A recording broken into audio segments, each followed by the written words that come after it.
Should I wait for mortgage rates to go down before I buy a house? This is the number one question I'm getting from home buyers right now, so I wanted to shed some light and give my opinion on the situation. Everyone in the whole world believes that the Fed is going to cut rates in a few months in September. Inflation has been cooling off quickly, unemployment is rising, everything that needed to happen for a rate cut is happening. But first of all, let's talk about what the Fed is actually trying to accomplish with these high rates. Their first goal was to lower inflation, which has already been accomplished. It's steadily been declining for many months now, and really outside of housing, inflation has been gone for months. So now where they turn their attention is they're trying to soften the labor market. They believe there have been too many people employed making too much money, which they believe will lead to future inflation. Too many companies hiring, too many people leaving their job for a higher paying job. That happened a lot during COVID. Wage growth was too high and so on. But there is a clear trend that has emerged. The quits ratio is dropping. That's the number of people leaving their job for a higher paying job. Wage growth is dropping.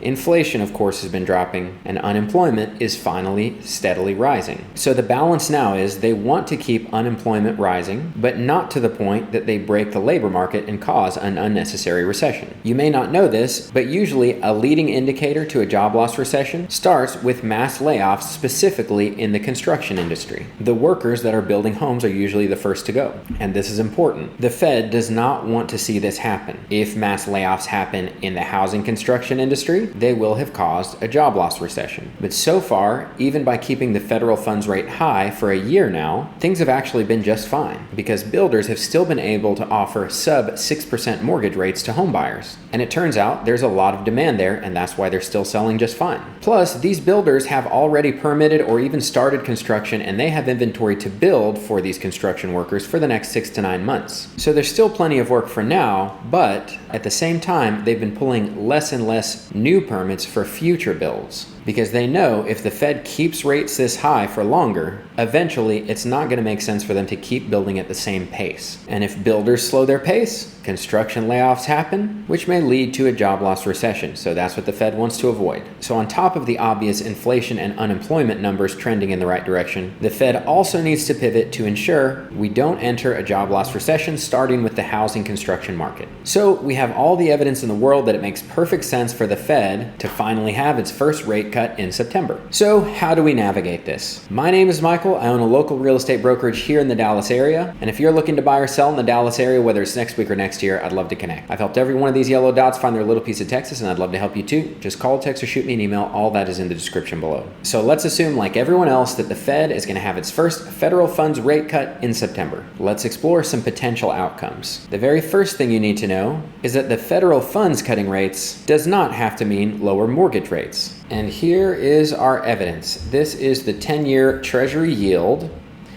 The 10-year Treasury yield is what mortgage rates closely follow, not the federal funds rate.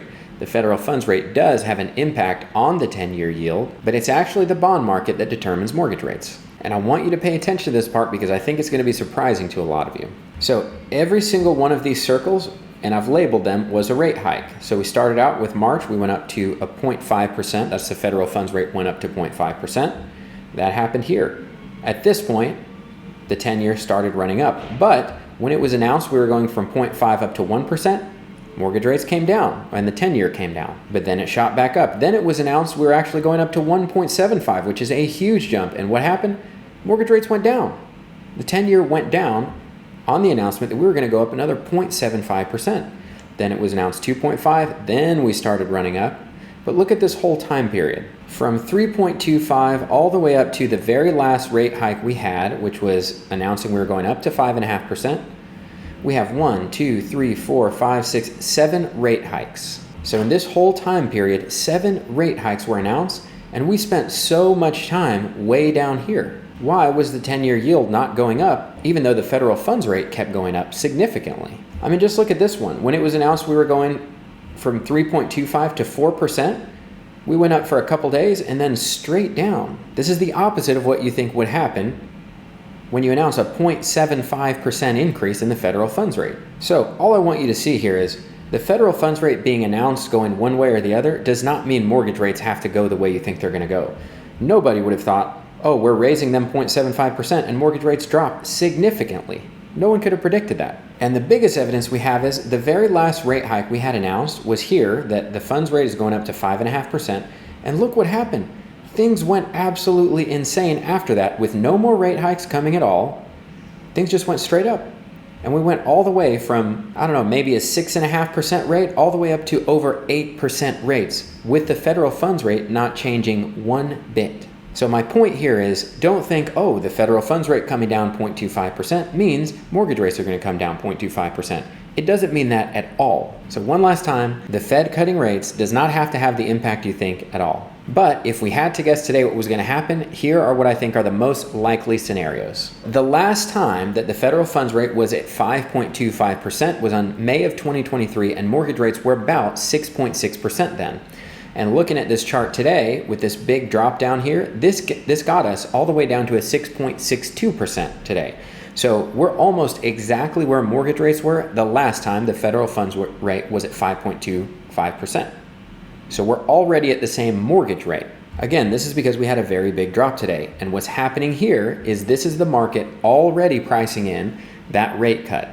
So by the time we actually get to that rate cut, it's already been priced in way back here. So it's very likely that when it's actually announced, from here, nothing is going to happen. But let's keep going. So we've already gotten to the same mortgage rates that we were the last time we were at 5.25%, but that might seem confusing because it looks like the 10-year is way higher than it was back here the last time we were at a 5.25. And that's because the spreads have improved significantly. And this is the one big, huge variable that you have no idea what it's going to do, but it's super important. And when I say the spreads, I'm referring to the difference between the 10-year yield and mortgage rates. So look at this chart. You can see in 2023, for much of the year, we were above or around a 3% spread. So what that means is if the 10-year yield was at 3% and the spreads were at 3%, then mortgage rates would have been 6%. That's the 3% 10-year plus the 3% of the spread. So that's 6% total. That's where mortgage rates would be. But as you can see by this chart, this year we've improved significantly over last year. And actually, historically,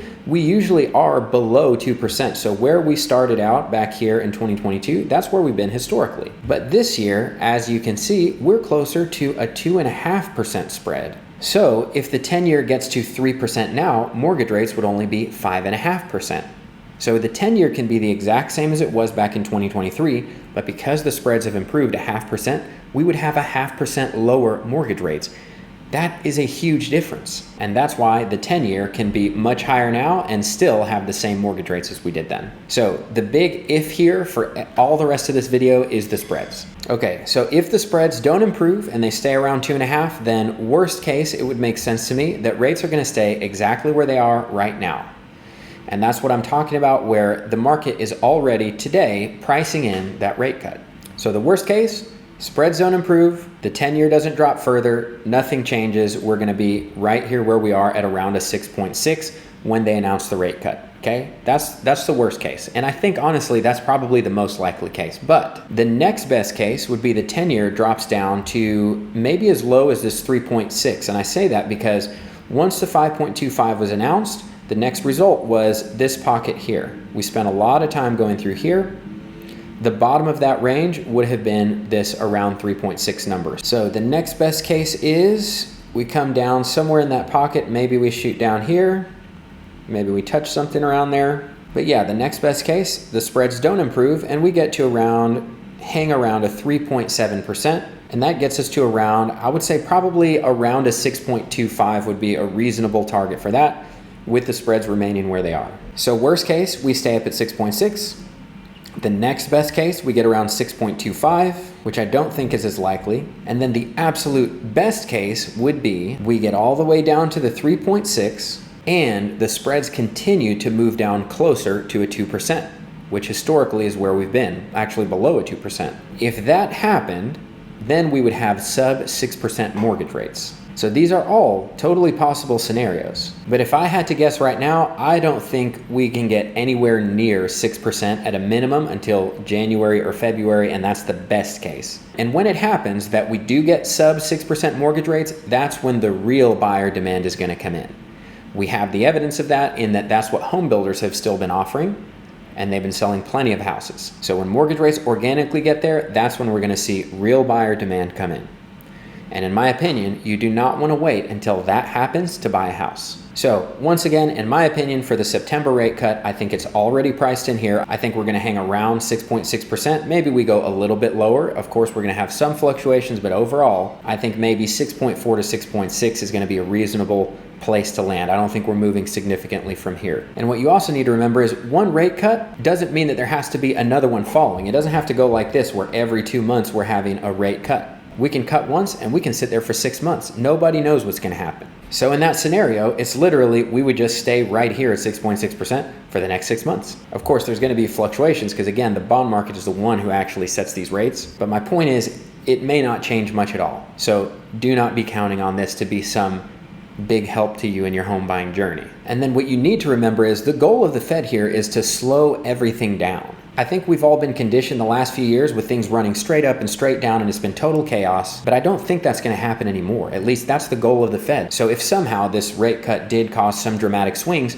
the Fed could just raise rates right back up because their goal is to slow things down. So how can you best navigate the market with this information, knowing there are so many enormous ifs? The same as always, you have to make the best decision with the information you have today, which means simply figuring out how much house can you afford today and buying a house at that range today. Understand that neither of us and no one else in the entire world can predict the future. I just showed you on this one chart how many variables there are. And just look at how many times a rate increase was announced and mortgage rates went down. What's to say that they won't announce a rate cut and mortgage rates go up?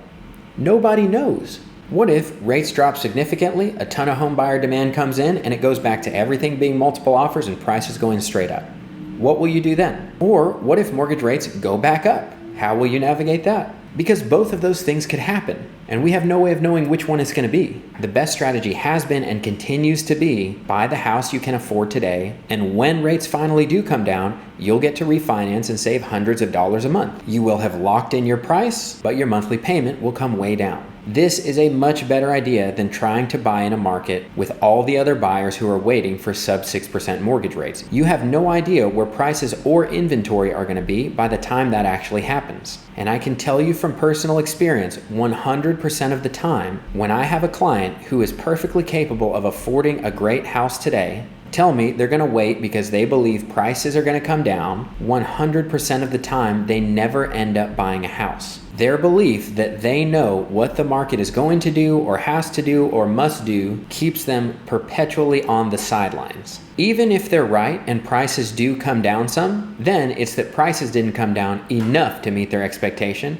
so they don't buy and they stay sidelined until prices run right back up even higher than where they started. And when I say 100% of these buyers never buy, I'm not exaggerating that at all. If you come to me today and say, I want to buy a house, but I want to wait 6 months until prices come down for XYZ reason, the odds are overwhelmingly that you will never buy a house. And this goes for seasonality as well. If you think you're going to wait until the winter to get a better deal, that will only be true if you're looking to buy the houses that nobody else wants. Here's the truth. If you're wanting to buy a great move-in ready home, you're not going to be getting a big discount. The homes that are sitting on the market, dropping prices, bringing those average sales prices down in the winter are the homes that nobody wants, that have already been sitting on the markets for months, and they just keep dropping and dropping until finally the price gets attractive enough for somebody to take it off the market. From here until the end of the year, you're actually going to have less and less new homes to choose from every single week because there are less and less new listings every single week from here until the end of the year. So even though inventory can go up, that's the less and less new listings every week, plus all of the old homes that everyone already passed on that you also don't want.